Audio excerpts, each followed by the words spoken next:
In 1999, Marc Benioff walked into Larry Ellison's office, one of the most powerful men in tech, and told him he was quitting to sell software nobody could touch, install, or own. Ellison laughed. Then he wrote a $2 million check. By the end of this video, you'll understand the exact contrarian strategy that turned that laughingstock idea into a $300 billion company, and why the most important lesson Benioff learned has nothing to do with software. In 1999, the software industry was a fortress. Oracle, SAP, Siebel Systems, billion-dollar giants who had sold software the same way for 30 years.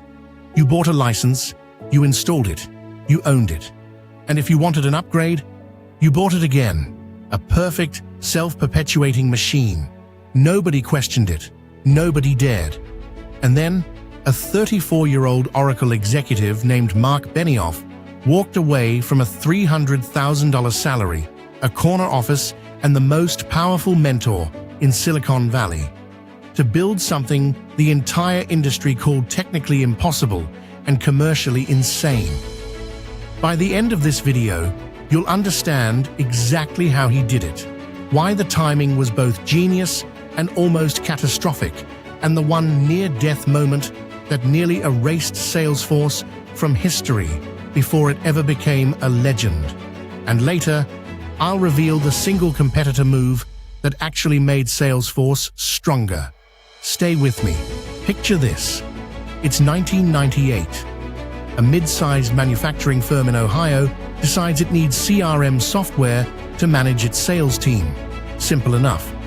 So they call Siebel Systems, the dominant player, controlling 45% of the entire market and growing at 70% per year. The sales process alone takes 6 months. Then they sign a licensing deal, $2 million. Then they hire an IT team to install it over the next 8 months. Then they discover the software doesn't fit how their salespeople actually work, so they pay consultants another $800,000 to customize it. Total cost, by the time anything is actually running, nearly $4 million, time elapsed, almost 2 years. And here's the kicker. Within 18 months, a new version ships. The whole cycle starts again. This wasn't a bug in the system. This was the system. Every major software company on Earth looked at this model and thought, perfect. This is forever. Marc Benioff was watching too. He'd been inside Oracle for 13 years. He'd seen this exact pattern hundreds of times, but he was thinking something completely different. Here's what Benioff saw that others missed. The internet was changing how people consumed everything: music, news, communication. But nobody had applied that logic to business software. The insight sounds obvious now. In 1999, it was borderline heretical. What if instead of software companies installed and maintained themselves, you delivered it over the internet? Like a utility, like water from a tap. You pay monthly, you log in, you use it. No installation, no IT team, no 6-month implementation, no $4 million up front. Just software as a service. He even coined the term SaaS. Today, that word is worth trillions across the entire technology sector. But at the time, it was just Marc Benioff scribbling in a notebook at a rented bungalow in Maui during a sabbatical he'd taken specifically to think. Weeks of meditating, swimming, reading. And it was there, 4,000 miles from Silicon Valley, that the idea crystallized into something sharper and more radical than a product pitch. He called it the end of software. Not an upgrade, not a better version. The end. Full stop. That kind of thinking either makes you a visionary or gets you laughed out of every room in the valley. For Benioff, it did both. Larry Ellison, Oracle's founder, worth billions, famously ruthless, a man who once said, "It's not enough that I win, everyone else must lose." And Benioff's mentor, The relationship was complicated in the way that only a Silicon Valley mentorship can be. Ellison had championed Benioff, promoted him, shaped how he thought about power. Benioff had absorbed it all. So when he pitched Salesforce to Ellison, he wasn't just pitching a product. He was pitching to the man who had built the exact empire Benioff was now declaring obsolete. Ellison's reaction? He found it interesting. He invested $2 million of his own money. But here's the part that doesn't make the press releases. Ellison never truly believed Salesforce would threaten Oracle. He saw it as a niche tool for small businesses, a curiosity, not a category-defining company. That misread, by one of the sharpest strategic minds in the history of technology, is one of the most instructive moments in this entire story. And the reason it matters goes deeper than ego. The incumbents don't ignore you because they're stupid. They ignore you because your initial market looks too small to matter, until suddenly, violently, it doesn't. Salesforce launched officially in February 2000. Here's a fact that almost nobody remembers. It launched 1 month before the dot-com bubble started collapsing. 1 month. By March 2000, the Nasdaq had peaked at 5,048 points. By April, it was in free fall, losing $1 trillion in market value in a single month. Hundreds of internet companies were evaporating overnight. Venture capital dried up in weeks. The mood in Silicon Valley went from irrational exuberance to existential dread almost overnight. And here's Salesforce. No meaningful revenue, built entirely on the internet, asking enterprise customers to trust their most sensitive sales data to a server they'd never see, run by a startup they'd never heard of. The sales conversations went about as well as you'd expect, but here's what nobody talks about. Benioff didn't panic. He doubled down on something deeply unconventional. He turned the skepticism itself into a marketing strategy. He hired actual protesters, with actual signs, to stand outside Siebel Systems conferences, holding placards reading, "Software is over," and the end of software. He even arranged for a fake anti-Salesforce protest at his own launch event, actors pretending to oppose cloud software, so that journalists would have something dramatic to photograph. It was theatrical, it was slightly insane, and it worked. Tech journalists started writing about this scrappy company that was literally picketing the establishment. The protests cost almost nothing. The press coverage was worth millions.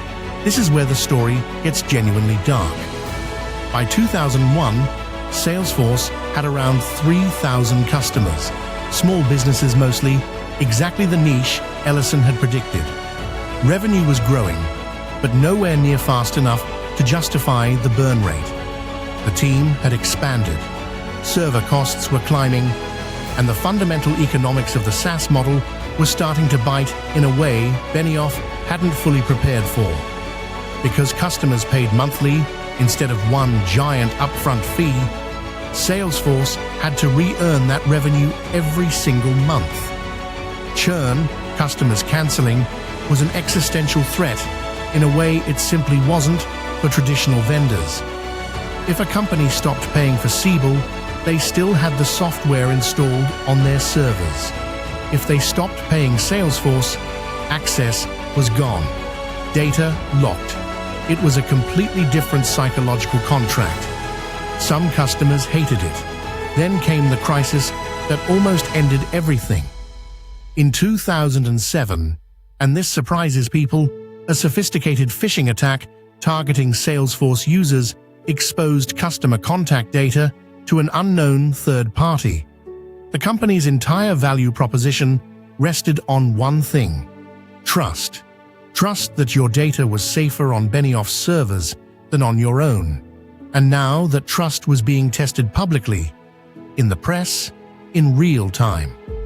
Benioff's response was the moment that defined what kind of company Salesforce would become. He didn't minimize it. He didn't hide behind lawyers. He personally called major customers. He published a detailed post-mortem. He announced $50 million in new security investments and made every detail public. He turned a vulnerability into a proof of character. Customers remembered it. So did the industry. Here's what nobody talks about. When Salesforce started gaining real traction in the mid-2000s, the incumbents didn't just watch. SAP, Oracle, and Microsoft all launched their own cloud CRM products. Oracle launched Oracle On Demand. Microsoft launched Dynamics CRM. SAP built Business by Design. These weren't half-hearted attempts.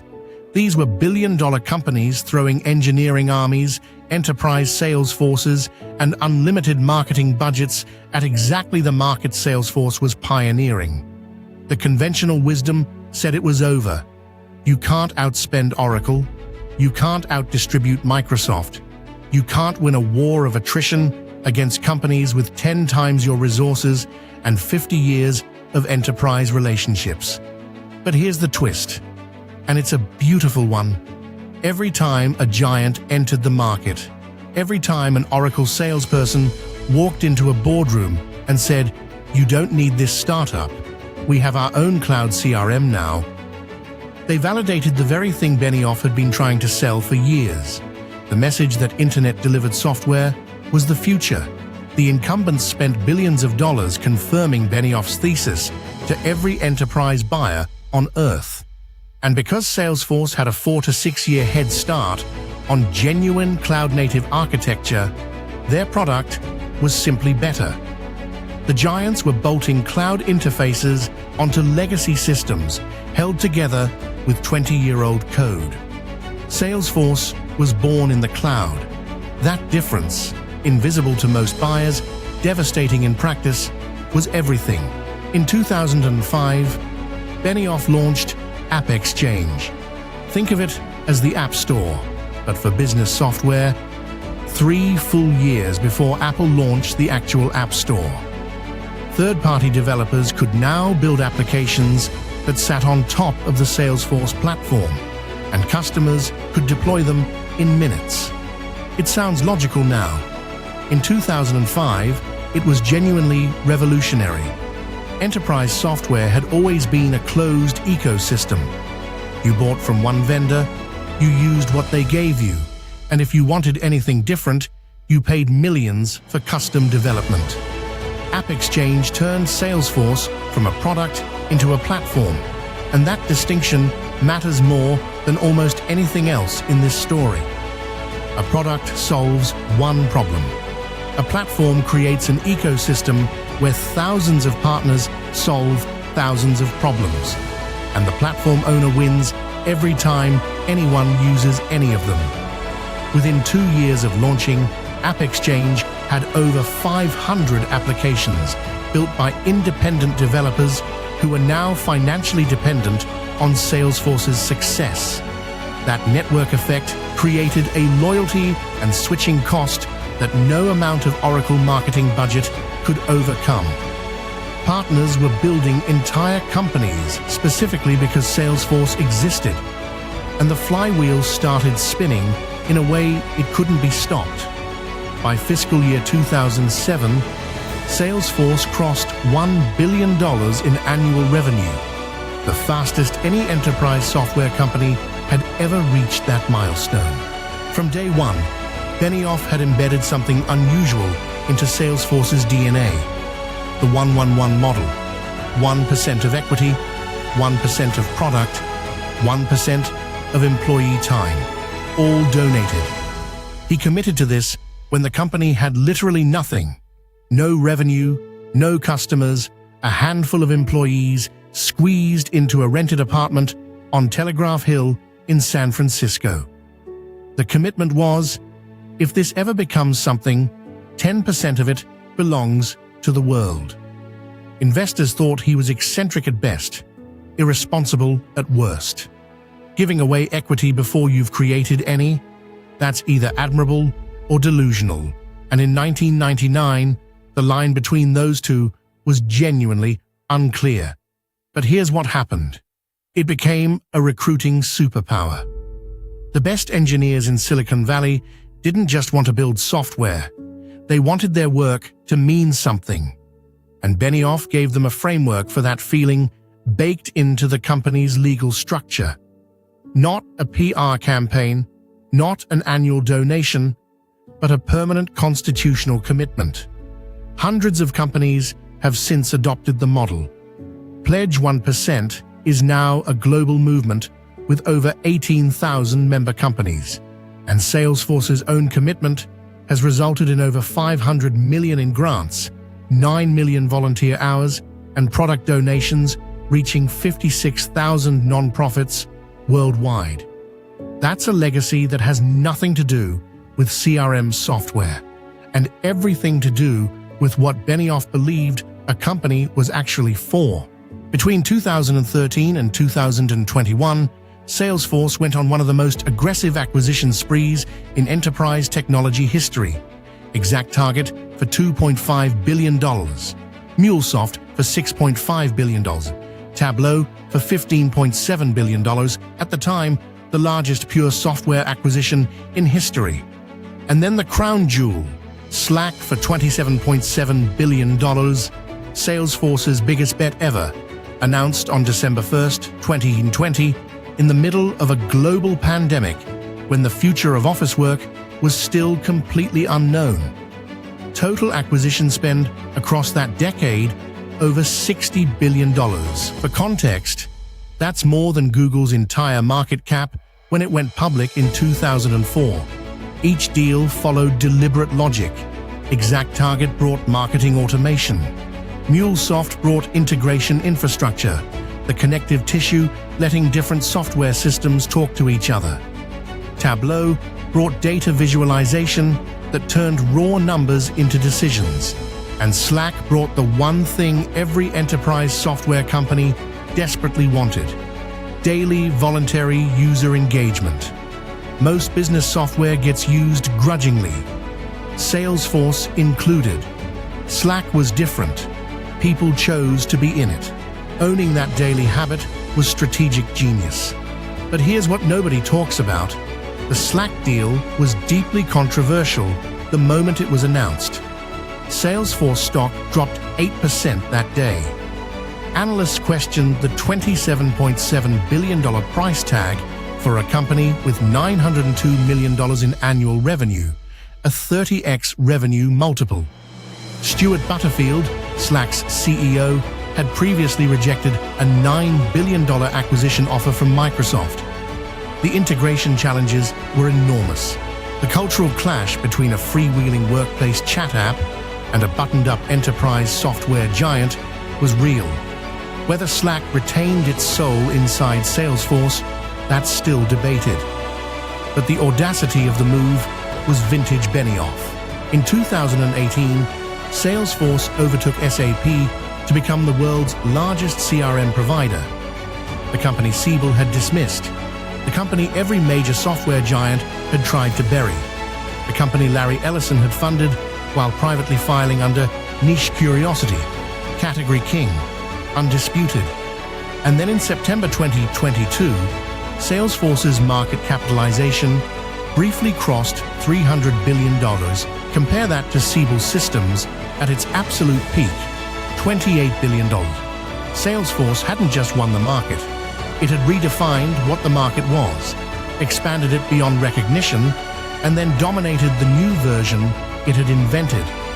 This is the destination Benioff saw from a hotel room in Maui in 1998, the end of software. He wasn't wrong about the vision. He was just early, by years, and he had the stubbornness, the capital discipline, and the sheer theatrical nerve to survive long enough to be proven right. But surviving success, that's a different kind of test, and Benioff was about to face it. November 2022. Benioff announces a leadership restructuring. Co-CEO Brett Taylor, widely respected, seen by many as a future CEO, leaves the company after less than a year in the shared role. Shortly after, activist investor Elliott Management, overseeing more than $55 billion in assets, discloses a massive position in Salesforce stock and begins pushing loudly for change. The argument was pointed: 79,000 employees, bloated from pandemic-era hiring, too many acquisitions, not enough profit focus. In January 2023, Salesforce laid off nearly 8,000 people, 10% of its entire workforce. 8,000 people. After 2 decades of building a culture around the 1-1-1 model. After writing an entire book, Trailblazer, about business as a force for good. After positioning Salesforce as the conscience of Silicon Valley. Benioff now faced the oldest, rawest tension in capitalism: the gap between your values and your obligations to shareholders. His response was uncharacteristically plain. The pandemic caused us to hire too fast. The restructuring is necessary. It's painful. No euphemisms, no corporate language, just here is what happened and here is what we have to do. The market responded. In the 12 months following that announcement, Salesforce stock gained over 90%. The company was leaner, more profitable, more focused. But the question of whether it retained the soul Benioff spent 20 years building, that conversation is still happening. Here's what I think the Salesforce story is actually about. Underneath all the numbers, the acquisitions, the stock charts, it's about the specific kind of courage it takes to be early. Benioff wasn't smarter than the entire software industry in 1999. He wasn't better connected. He wasn't even the most technical person in the room. What he had was a willingness to hold a conviction that the world hadn't confirmed yet, and the theatrical intelligence to make that conviction visible enough to survive the years before it was proven right. The guerrilla protests, theater, the 1-1-1 model announced before the company had $1 of revenue, theater, Dreamforce, which grew from 1,300 attendees in 2003 to 170,000 by 2019, becoming the largest software conference on Earth. That was the most expensive theater in enterprise history, and it was worth every dollar because it made an abstract idea feel inevitable. Here's what most people miss about that. In the early days of a genuinely new category, marketing isn't about convincing people your product is good. It's about convincing people the category deserves to exist at all. You do that through narrative, through community, through bold, visible theater that forces the world to pay attention before the data can prove you right. That's the real lesson. Not the cloud architecture, not the SaaS pricing model, not even the AppExchange. The willingness to be loud, conspicuously, stubbornly, expensively loud about an idea that the evidence doesn't yet support. That is the rarest skill in business, and almost nobody teaches it.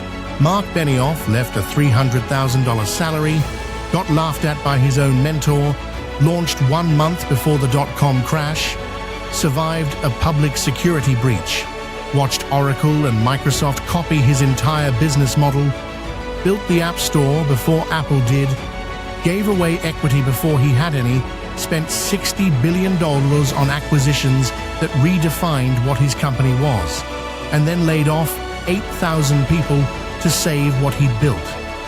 Through all of it, the core move never changed. Stay loud about an idea the world hasn't validated yet. Every person who has ever built anything meaningful has lived inside that gap.